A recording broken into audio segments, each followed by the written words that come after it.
안녕하십니까. 사람들은 누구나 높아지고 싶어 하죠. 저도 어릴 때 기억해 보면 초등학교 처음 들어갔는데 반장을 뽑더라고요. 1학년 때는 그때 누가 반장이 됐는데 왜 저 아이는 반장이 됐지? 왜 나는 반장이 못 됐지? 그런 생각이 든 적이 있었습니다. 그렇듯이 우리 마음속에 누구나 높아지고 싶은 마음, 남들보다 더 인정받고 싶은 마음, 그런 마음들이 참 가득하죠. 그런데 예수님은 우리에게 반대로 말씀하셨죠. 무릇 자기를 높이는 자는 낮아지고 자기를 낮추는 자는 높아지리라. 그러니까 우리는 나를 자꾸 높아지고 싶어서 나를 높인단 말입니다. 그런데 예수님은 말씀하시기를 자기를 높이는 자는 높인다고 높아지는 게 아니고 낮아진다는 거예요. 그리고 자기를 낮추는 자는 높아진다. 참 오묘한 말씀인데요. 이 말씀을 하실 때 비유로 든 말씀이 있습니다. 청함을 받은 사람들의 상좌 택함을 보시고 저희에게 비유로 말씀하여 가라사대. 이것처럼 사람들은 누구나 높은 자리 앉고 싶어 하는 거죠. 근데 예수님께서 비유를 말씀하시는데 내가 누구에게나 혼인잔치의 청함을 받았을 때에 상좌에 앉지 말라. 그렇지 않으면 너보다 더 높은 사람이 청함을 받은 경우에 너와 저를 청한 자가 와서 너더러 이 사람에게 자리를 내어주라 하리니 그때에 네가 부끄러워 말석으로 가게 되리라. 그러니까 그 청한 자, 비유지만 이 하나님을 나타내는 거잖아요. 내가 높은 자리에 앉고 싶어서 높은 데 앉으면 주인이 더 높은 사람이 나타났을 때 이 자리를 내주라. 그때 정말 부끄럽단 말입니다. 왜 부끄러울까요? 높지도 않은 사람이 높은 자리에 앉아 있었잖아요. 그래서 자기 자리로 돌아가는, 아이고 내가 원래 이런 사람인데 내가 높아지고 싶어서 내 자리를 벗어나서 높은 자리에 앉았구나. 부끄럽다는 얘기는 주위 사람들의 눈총이 보이는 거죠. 주위 사람들이 아이고 저러면 저것밖에 안 되는 사람이 자기 분수도 모르고 저 위에 올라가 있었네. 그렇게 되는 거죠. 그리고 청함을 받았을 때 차라리 가서 말석에 앉아라. 차라리란 말이 참 재밌죠. 여러 가지 내가 높은 자리에 앉으면 이런저런 문제가 생길 수가 있는 거죠. 그렇게 골치 아프게 할 것 없이 차라리 가서 말석에 앉아라. 그러면 너를 청한 자가 와서 너더러 벗시어 올라 앉으라. 벗시어, 자 친구여 이리 올라 앉으라 하리니 그때야 함께 앉은 모든 사람 앞에 영광이 있으리라. 두 가지 길이 있잖아요. 내가 높은 자리에 앉았는데 말석으로 밀려나면서 부끄러움을 당하는 사람. 아예 말석에 앉아 있는데 주인이 와서 높은 자리를 앉히면서 영광을 받게 되는 사람. 이 중에 어떤 사람이 되고 싶습니까? 참 놀라운 것은 하나님의 말씀은 그대로 이루어지는 거예요. 자, 그런데 여기서 나오는 상좌가 있고 말석이 있단 말입니다. 근데 그냥 이것을 자리에 앉을 때만 생각하니까 평소에 적용을 잘 못 시키는데 사실은 우리 마음속에 상좌가 어떤 곳이 있고 말석이 어떤 곳인가. 우리는 이 눈에 보이지 않는 이 자리가 있어요. 사람들을 만날 때 처음에 나왔던 것처럼 사람들의 상좌 택함을 보시고 했듯이 우리는 어쨌든 높은 자리에 앉으려고 막 애를 쓴단 말입니다. 높은 자리란 무엇인가? 다른 사람보다도 내가 더 나을 때.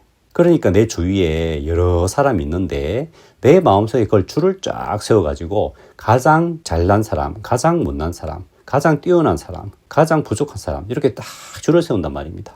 그러면서 내가 어느 자리에 앉는가 아무도 모르지만 내 마음에서 나는 저 정도 되는 사람이야 하면서 탁 거기 끼어 들어가는 거예요. 그러다가 다른 사람의 약점을 보거나 부족함을 보거나 하면 이 사람은 이런 사람이네, 별것 아닌 사람이네 하면서 마음에서 탁 내치는 거예요. 이것도 아니야. 이 사람도 가입표, 이 사람도 가입표, 이 사람도 가입표. 그러다 보면 진짜로 나보다 나은 사람이 별로 없어요. 그런 식으로 내 마음에서 아무도 모르는 사이에 높은 자리에 탁 앉아 있는 거예요. 그게 아무도 모를 것 같지만 삶 가운데서 드러나는 겁니다.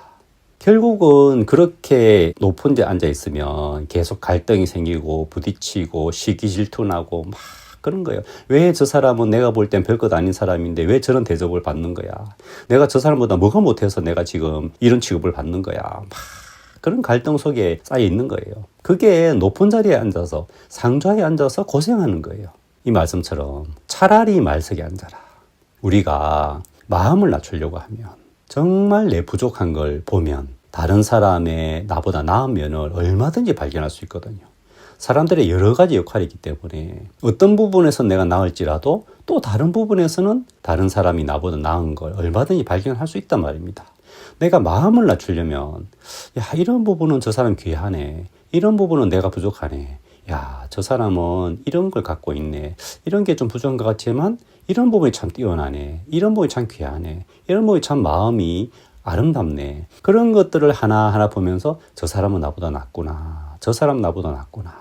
나는 저보다 못하구나. 그렇게 하다 보면 점점점 내 마음이 말석으로 내려가는 겁니다. 결국은 처음에 나왔듯이 사람들의 상좌 택함을 보시고 하듯이 우리 마음속에 습관적으로 자꾸 상좌를 택하는 마음을 갖고 있는 거예요. 그런데 여기 마지막 말씀처럼 무릇 자기를 높이는 자는 낮아지고 자기를 낮추는 자는 높아지리라. 이 말씀이 내 마음에 자리 잡고 있으면, 야, 내가 차라리 말석에 앉는 게 내게 복이구나. 그래서 내가 마음을 낮춰서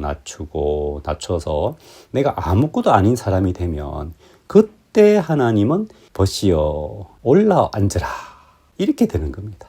나는 낮은 자리에 앉아 있는데 하나님이 나에게 너 이리 올라와라 할 때, 그때 모든 사람 앞에서 영광이 있다는 겁니다. 이렇게 살아가면 얼마나 행복하겠습니까? 정말 이런 말씀을 믿으면 나는 높아질 것 없이 계속 마음을 낮추면 되고, 내가 더 부족한 사람, 그리고 가장 밑바닥까지 내려가면 그때는 이제 하나님이 나를 높이셔서 영광을 받을 것밖에 없는 거예요. 이 말씀을 믿으면 지혜가 생겨서 내가 마음을 낮추는 것이 복이구나. 그것이 행복하구나. 그게 우리 삶의 지혜인데, 정말 이런 말씀을 모르면 길을 쓰고 높은 데 올라가려고 발악을 하는 거예요. 그러면서 이 사람 저 사람 저것도 별거 아니구만, 저것도 별거 아니구나 하면서 가장 높은 자리에 앉아가지고 자기 스스로 그냥 잘난 줄 알고 그렇게 살아가면 결국은 부끄러움을 당하고 갈등이 생기고 내가 안 세워지고 안 높아져서 마음에 막 시기 질투와 분노와 그런 어두운 마음에 잡혀서 평생을 비참하게 살게 되는 겁니다. 사실 저도 그렇게 살아봤거든요. 근데 제가 이 복음안에 들어와서 말씀의 빛을 받으면서 정말 그런 어리석은 삶에서 벗어나서 내 마음을 낮출 수가 있었고요. 정말 내 마음을 낮출 수 있다는 거, 그게 나에게 얼마나 내 영혼에, 내 삶에 복인 줄 모르는 거죠. 정말 이것이 지혜로운 삶이고 평안한 삶이고 하나님의 영광이 있는 삶인데, 이걸 몰라서 어리석게 높은 자리에 앉으려고 그렇게 발악을 하는 삶을 사는 겁니다. 저도 그럴 수밖에 없는 사람인데 이 말씀이 내 마음을 바로 잡아주는 것이 얼마나 감사합니까? 이렇게 하나님의 말씀은 우리의 빛이 되고 삶의 지혜가 되고 정말 마음을 다스릴 수 있는 이 귀한, 이런 말씀을 뭐라고 표현할까요? 너무너무 귀하고 보배로운 이런 말씀을 하나님이 우리에게 주셨습니다. 정말 이런 하나님이 주신 귀한 말씀들 하나하나 은혜 입으시고 정말 주님 앞에 영광을 얻으시게 되기를 바랍니다. 감사합니다.